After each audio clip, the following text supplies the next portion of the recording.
précise insiste toujours avec Frédéric Bérard. Et vous le voyez pas, alors je vous donne l'image. Fred, ce matin, qui a l'air d'un padré qui est allé chercher les recettes dans un restaurant italien. C'est bien comique. C'est bien comique. Les recettes, évidemment, pas de bouffe, évidemment. On parle on parle d'autre chose ici. Bon matin. Moi, je te dirais ça, c'est juste un jacket. C'est tout. Et des lunettes fumées et un look, ouais. Un look, ouais. Ben ouais, mais là, qu'est-ce que tu veux? Faut que je sois fréquentable parfois, là. Tout à fait. On va en cours ce matin? Oui, en fait, pour appuyer mon ami Laurent qui témoigne dans une cause très importante sur les questions d'accessibilité. C'est une action collective majeure et puis Laurent est un témoin clé. Alors, j'y vais pour appuyer mon ami. Ça me fait drôle de rentrer d'un palais de justice étant habillé, comme tu dis, en mafieux et non pas en robe, comme à l'habitude. Voilà, c'est ça. Alors, il y avait quelque chose hier concernant l'accessibilité du côté de Mont-Laurier. Une descente de plage. André est allé là hier. Ah oui? Oui, tout à fait. Oui, pour un budget, avec un budget participatif que la Ville de Mont-Laurier offre. On a donc présenté le projet qui a été retenu. Oui, peut-être ça va intéresser Laurent, mais on a fait on a fait le nécessaire pour que ce soit plus accessible. Que ce le soit, parce que ça ne l'était pas du tout. Là. C'est quand tu allais à la plage, tu arrivais, puis tu n'avais pas de descente vraiment pour te rendre. Alors, tandis que là, on a pensé à ces gens-là. C'est bien? Oui. Oui, c'est bien, c'est nécessaire, puis en espérant que ça fasse des petits. Ouais. Bravo, mon Laurier. Et c'est une jeune dame qui a été à l'origine de ça, parce que c'est les gens qui soumettent des idées, et l'idée retenue, ça a été celle, pas vieille, la madame. Elle avait côtoyé des gens qui avaient des problèmes de mobilité parce qu'elle avait déjà travaillé au Prisme ici à Mont-Laurier. Okay. Donc, évidemment, que c'est ça, son monde. Quel est le nom de cette dame? C'est Madame Lasselle, Katharina Lasselle. Et puis, c'est à la plage Lac des Sources à Saint-Jean-sur-le-Lac. Ouais. C'est la journée des hommages le vendredi, alors vous n'avez pas besoin de chercher plus loin. Voilà. On a trouvé notre personne hommage. Bravo, Madame Lasselle. Franchement, au nom de Laurent, puis au nom de tous ceux et celles qui subissent, en quelque sorte, les contre-coups de notre indifférence. Ouais. Ben voilà, un gros merci. Bien dit. Et Laurent qui vient d'écrire, excellent. Bravo à toute cette initiative. Et Laurent, une question pour toi vers la fin également. Ben là, ambitionne pas, là. C'est pas la journée de Laurent à temps plein. Si on a le temps, parce qu'on en a d'autres avant, des auditeurs. On va commencer tout de suite.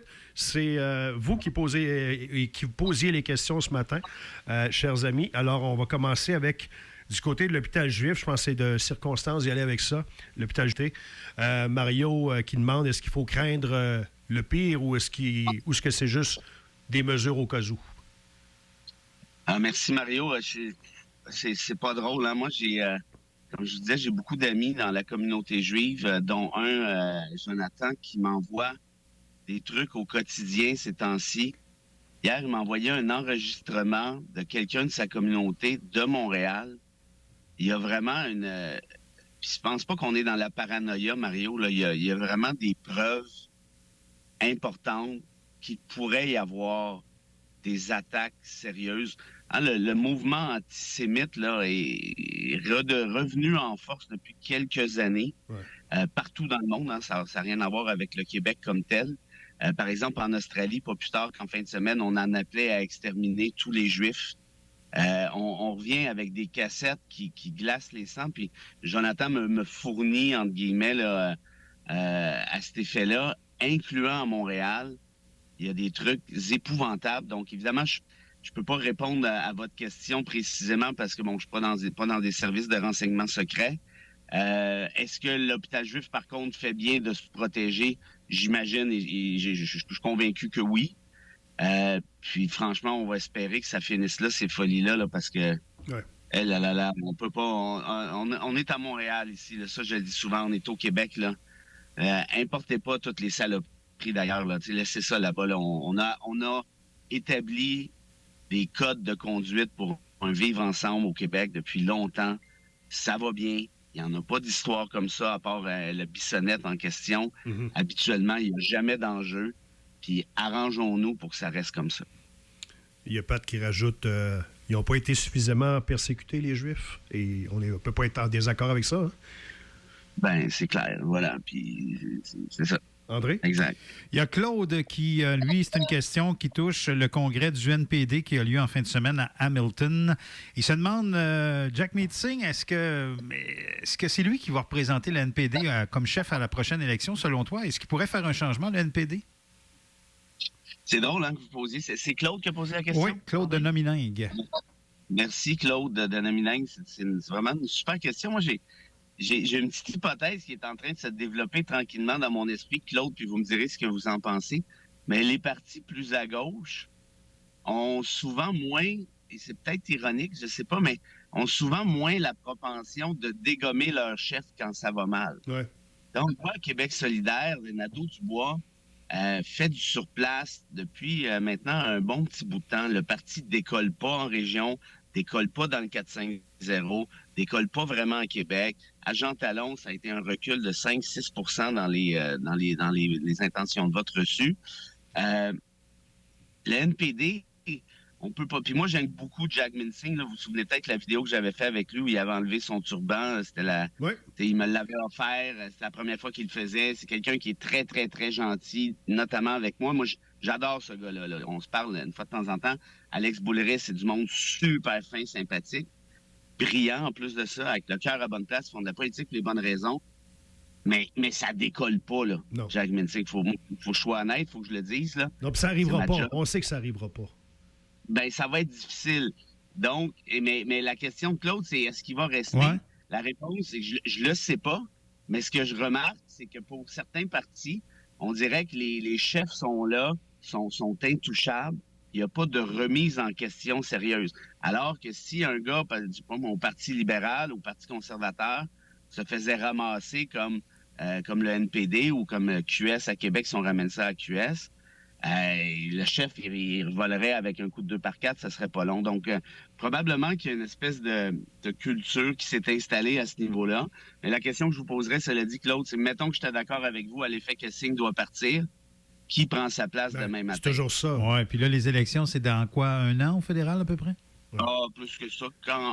Ben, ça va dépendre, en fait, justement, de l'alliance avec le NPD. C'est pas mal eux qui vont tirer la flèche. Moi, j'aimerais bien voir Alex Bouleris, qui est devenu un ami avec le temps, puis c'est un gars solide. C'est vraiment un gars, j'adore ce gars-là. Ouais. Mais c'est ça. Est-ce qu'il ferait mieux que Singh? Ça, c'est dur à dire. C'est dur à dire, mais sous question, si Singh était justement un Bouleris du Québec ou encore un Smith de l'Ontario, est-ce que ça passerait pas plus? Toi, tu parles de son turban? Ben oui, je parle de ça. Tu sais que je parle de ça. Non, ben, je l'ai validé, je sais pas. Là. Ouais. Parce que tu peux être sick sans porter un turban. Non, mais c'est parce qu'il y a des gens pour qui on le sait, il y a un blocage puis ça passera jamais. On le sait. Oui, mais Singh a eu quand même... Au Québec, c'est plus difficile, c'est sûr, parce qu'il y a eu la loi 21 en même temps, ou à peu près, là, avec son arrivée. En même temps de son arrivée. Mais Singh a trouvé une manière quand même de twister ça de manière sympathique, par exemple, en faisant, en amalgamant la couleur de son turban avec celle de sa chemise, un turban rose. Moi, je sais que quand il a enlevé son turban avec moi là, dans la vidéo au métro, cette vidéo-là a roulé, je pense qu'il y avait 4-5 millions de vues. Ah, il y a eu une vague de sympathie. Oui, tout à fait. Non, attends une minute. Puis je regardais les commentaires en dessous, là. Ce gars-là, là, je veux dire, il y a eu, je sais pas moi, 100 000 commentaires de femmes qui le trouvaient tellement beau. Oui. Il n'y en a pas eu un sur les 100 000. Je sais, regardez, il a dit, ouais, le gars à côté, il est pas pire aussi. Tu sais, ça, moi, je n'existais pas. Tu regardais les commentaires pour ça, toi, pour voir si on pensait des films. Non, mais il y en a une qui va dire, Fred n'est pas laid non plus. Non, mais je me semble, une fois sur 100 000, ça n'aurait pas été charrié, même pas 0 plus tard. Donc, tout ça pour dire que Singh, je pense, traverser cette frontière-là. Mais bon, pour certains racistes, ça passera jamais, là, on s'entend bien. Mais de toute façon, ces racistes-là ne votent pas NPD de manière générale. Ouais. Mais pour le reste, est-ce que le NPD fait du surplace? C'est clair, mais ceci dit, ça remonte à bien plus longtemps, bien plus loin que Jack Mincing. Le NPD a toujours pas mal fait du surplace, en quelque sorte, à part les bonnes années de Jack Layton, l'élection de 2011. Donc, voilà. C'est peut-être pas uniquement de la faute de Singh, là, évidemment. OK, on revient. C'est vos questions. Hamster est le plus grand. Le matin. La bêtise insiste toujours avec Frédéric Bérard. Oui, pour encore quelques minutes avec vos questions, alors que Fred, c'est irréchappable. Il y a un écureuil qui fait de l'œil depuis tantôt, alors tu vois. Ouais, mais je ne sais pas, peut-être qu'il rit de moi aussi, c'est pas clair. C'est vrai qu'avec eux autres, c'est pas toujours clair. On va y aller avec une question de Brigitte. On en a parlé tantôt en ouverture à 7 heures, André et moi. La ministre Guilbeault qui a rejeté du revers de la main quand on lui a posé la question, à savoir pourquoi on ne fait pas comme les autres provinces, amener le taux d'alcoolémie au volant de 0,08 à 0,05. Brigitte veut savoir pourquoi on n'amène pas ça à zéro tant qu'à faire, tant qu'à niaiser. Boy. Là, c'est une bonne question, je ne sais pas. 0,05, tu sais, 0,08, là, faut que tu en prennes de la bière là, pour te rendre là. Ça dépend de la consistance. Il y a des gens que ça prend pas grand-chose. Ben évidemment, là, si tu pèses 83 livres tout 30, là, c'est une autre histoire, mais, tu sais, je veux dire, moi, j'ai déjà fait le test avec des amis qui avaient des trucs, là, j'ai jamais réussi à péter ça, une ballonne, là, puis donc, raison de plus d'amener ça à 0,05? Oui, c'est ce que je te dis. Okay. Moi, je serais d'accord pour 0,5. Puis pour le point zéro, la question est intéressante. Mais c'est sûr que là, ça change pas mal la dynamique. Là, aller prendre même une bière au restaurant, là, c'est rendu impossible et tout. C'est sûr. Moi, là-dessus, je m'en remettrais à la science. Puis de ce que je comprends, c'est que la science te dit qu'en bas de 0,05, ce n'est pas un danger. Il n'y a pas de problème. Parce qu'évidemment, le taux est calculé en rapport justement à ta grosseur, à ton niveau sanguin, et ainsi de suite. Ouais. Bref, moi, j'irais avec 0,05. Surtout que toutes les autres provinces l'ont fait justement fondé sur la science. J'ai pas compris, moi, l'espèce de comment je dirais, de crinquage de Guilbeault là-dessus. Là. C'est pas une attaque à la nation québécoise là, de dire que 0,08, c'est peut-être un peu trop. Là, c'est pas vraiment l'identité québécoise, j'imagine. En tout cas, j'espère. OK. André? Micheline qui demande, Frédéric, elle dit ne pas avoir remarqué une baisse du prix de son panier d'épicerie malgré la mascarade du fédéral la semaine dernière. Elle te pose la question, est-ce que toi, Fred, ça te coûte moins cher faire ton épicerie? Ouais. Est-ce que moi, ça me coûte moins cher faire... Depuis qu'il y a eu la mascarade du fédéral. Ah, ben, j'ai acheté pour 4000 $, de petits pois. Wow! Les petits pois lièvres? Non, des petits pois lièvres. Mais, non, honnêtement, moi, je peux pas dire que j'ai regardé de manière très attentive, là, pour être honnête. Mais ce que je sais, c'est que je suis toujours surpris à toutes les fois que je débarque à l'épicerie. Tu sors de là avec 4 cossins puis t'es 68 $ dans le trou. Si ils ont baissé, disons qu'ils l'ont bien caché. Puis j'ajouterais quelque chose là-dessus. La gang de Métro et compagnie, là, Éric Laflèche et toute cette bande-là, ils disaient oui, mais là, c'est pas de notre faute, c'est les fournisseurs qui ont augmenté leur prix. Fait que qu'est-ce que vous voulez qu'on fasse? Vous voulez qu'on paye les fournisseurs? Mais il y a un petit peu de vrai, il y a une grande chaîne, là. Attends une minute, j'ai vérifié la patente parce qu'il y a quelqu'un qui m'a dit ça n'a pas de bon sens cette histoire-là, puis c'est bien vrai. Ces entreprises-là effectuent maintenant des profits records, gargantuesques, spectaculaires. Bon, mais pensez-y 2 minutes, là. Si tu enregistres des profits records, tu les as payés, tes fournisseurs, avant de les faire, tes profits records? Tes profits, c'est ce qui reste dans tes poches. Oui, c'est ce qui reste. Donc, voilà. Donc, c'est une arnaque. Si tu fais des profits records, c'est bien que tu continues de mets pas ça sur le dos de tes fournisseurs en disant c'est eux autres qui me coûtent cher. Mais dans un monde où ces compagnies-là sont à la bourse et où tu dois contenter des actionnaires qui en veulent toujours plus et plus et plus, tu peux pas vraiment descendre ça. Là. Maintenant, tu es habitué à ça, là. Ça s'appelle le problème du capitalisme. Celui qui est en train de nous garrocher directement dans le drain, notamment en matière de réchauffement climatique. Mais bon, on est coincé dans ce système-là, pense-t-on, et puis voilà, c'est tout. La question de Laurent. La question qui tue. Sachant qu'il y a eu un printemps arabe, est-ce que la même chose, une révolte populaire, ne pourrait pas aider à changer la dynamique des relations israélo-palestiniennes? Boy. C'est parce que là, parce que le monde est trop antagonisé. Et quand tu regardes la situation d'Israël, moi, je les comprends, les Juifs, d'être stressés, là. Vous êtes en Israël, là, écoute, moi, je te blague pas, là, quand j'étais tu te promènes à Tel Aviv sur des plages, là, et là, il y a des militaires sur place, des ados là, de 16-17 ans qui se promènent avec des M16. Ouais. Puis sur la plage, à chaque, 15 minutes, il y a un message à quelqu'un qui dit « Surveillez les sacs près de vous. Si vous avez un sac suspect, sauvez-vous, venez le dénoncer aux autorités. » Tu sais, c'est quand même pas reposant, là. Ouais. Pourquoi? Ben parce que si les États-Unis n'appuient plus Israël, Israël explose en 5 minutes. C'est ça qui va arriver, là. L'Iran va les rayer de la carte. Il y a eu toutes sortes d'enjeux avec l'Égypte pendant longtemps, avec un paquet d'autres pays, le Liban, le Hezbollah, et ainsi de suite. Donc, en d'autres termes, un printemps arabe, oui, mais qui va le faire? Qui va sortir? Faudrait que les pays arabes disent « OK, c'est beau, on relaxe », mais pour que les pays arabes te disent ça, ça va prendre la reconnaissance d'un État palestinien. Ça, c'est la solution, c'est ça, en fait, au final. C'est qu'Israël ait son État, puis la Palestine ait son État, puis qu'il y a un transfert de civils au final. C'est pas plus compliqué que ça. En fait, c'est pas...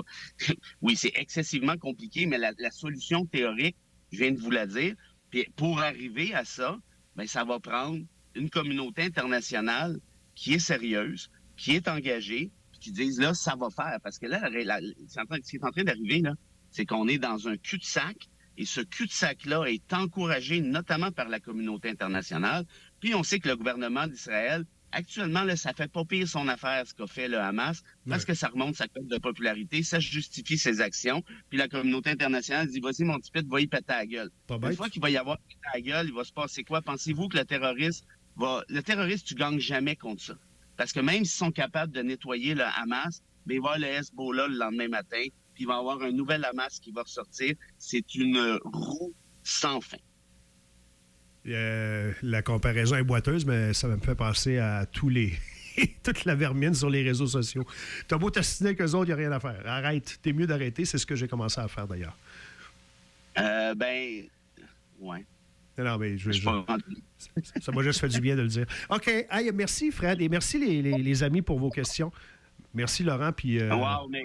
Vraiment, ça, je tiens à le dire, là, la qualité des questions depuis longtemps, c'est... Wow, c'est vrai. Et encore bravo, notre hommage de ce matin à Katrina Lasselle, ouais. Qui est à l'origine du projet dont on a parlé tantôt. Puis on souhaite bonne chance à Laurent, là, qui est probablement en route. Oui, tout à fait. Merci, Fred. Bonne fin de semaine. Bon hockey avec Fiston. Salut, les copains. Bye. À bientôt. Salut. Oui, bye-bye. La petite